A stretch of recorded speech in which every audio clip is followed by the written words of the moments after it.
Yields back and now recognize the chair of the full committee, Ms. McMorris Rogers, for her 5 minutes of questioning. Thank you, Mr. Chairman. In today's New York Times, there's an article, Migrant Children Worked as U.S. Ignored Warnings. Whistleblowers say White House officials were alerted about risk to minors.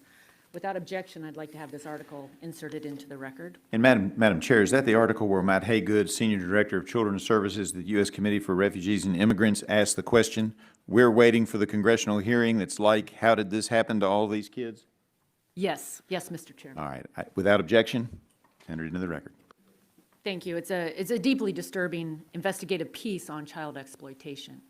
It details how the administration ignored multiple whistleblowers who raised concerns about the loosening of restrictions on who H.H.S. would release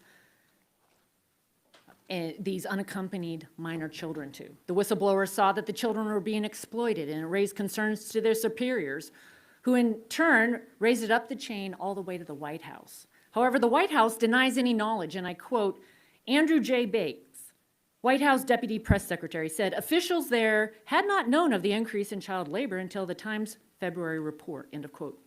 Ms. Graham, your office conducted in-depth and rigorous investigations into the Trump White House's involvement in ORR's unaccompanied children program.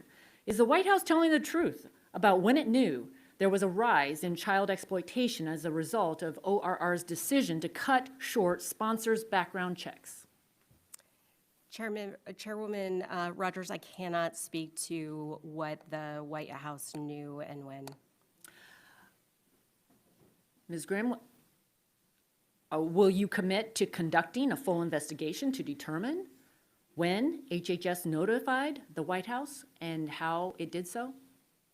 As part of our review of potential risks with sponsor placement, we typically do review correspondence. I will tell you that some of that information would be protected by privilege, but we are reviewing sponsor placement, and we hope that that report can be illuminating. And I am familiar with the New York Times report from yesterday. Well, I look forward to that, your work and that report. Medicaid has faced persistent challenges related to improper payments and enrollment concerns. As you know, ensuring integrity of this program requires effective eligibility verification processes and robust collaboration between your office and states. And I'd like to focus on issues related to verifying eligibility for Medicaid. One issue that your office has frequently written about is the prevalence of states paying per member per month to Medicaid managed care organizations for deceased beneficiaries. In simple terms, dead people are continuing to participate in Medicaid at taxpayer expense. I hope I'm on safe bipartisan footing when I say that we should not be paying for care of those who have already passed.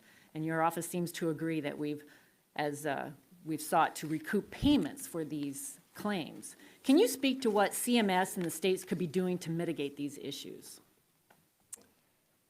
I can. I think in your opening statement, Chairwoman Rogers, you had pointed to practical recommendations, practical things that CMS can be doing. Our portfolio of CMS oversight is vast and varied. We have recommendations that are cost savers. We have recommendations related to patient harm.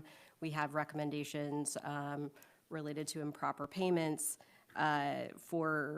Is there a specific category you would like me to zero in on? Yes, well, I'd like to ask, would it be appropriate to advise states to regularly check databases like the Death Master File, DMF, to ensure states are not paying for deceased beneficiaries? Yes. Okay, and will your office commit to reviewing current CMS practices and policies for interacting with states on eligibility determination systems, as well as identifying any areas for improvement and enhancement? As part of the public health emergency unwinding, we are doing work where we're looking at Medicaid eligibility, where we're looking at errors, and I would need to look to see if that's already a part of that. Okay. But your requests sound very reasonable, okay, Madam Chairwoman. Thank you. The OIG audit of EcoHealth Alliance grant found NIH did not comply with the requirement to contact EcoHealth within 30 days of the nonprofit's failure to file its Year 5 progress report. Who at NIH was specifically responsible for this follow-up, and what was the breakdown that led to NIH noncompliance? So I want to be very clear about what our EcoHealth report did and did not do. The objectives of that report were to look at NIH's adherence to federal requirements for grants oversight and for EcoHealth's adherence to federal requirements. At the outset, I want to be clear, we did not look at things like gain of function or the origins of COVID. I just want to be clear about Okay. that. So who was responsible? Yes. NIH had responsibilities for monitoring EcoHealth. EcoHealth had responsibilities for monitoring the Wuhan Institute of Virology and other So who specifically at NIH is responsible for this follow-up? I don't have at my fingertips the exact title of the person that would be responsible for follow-up on.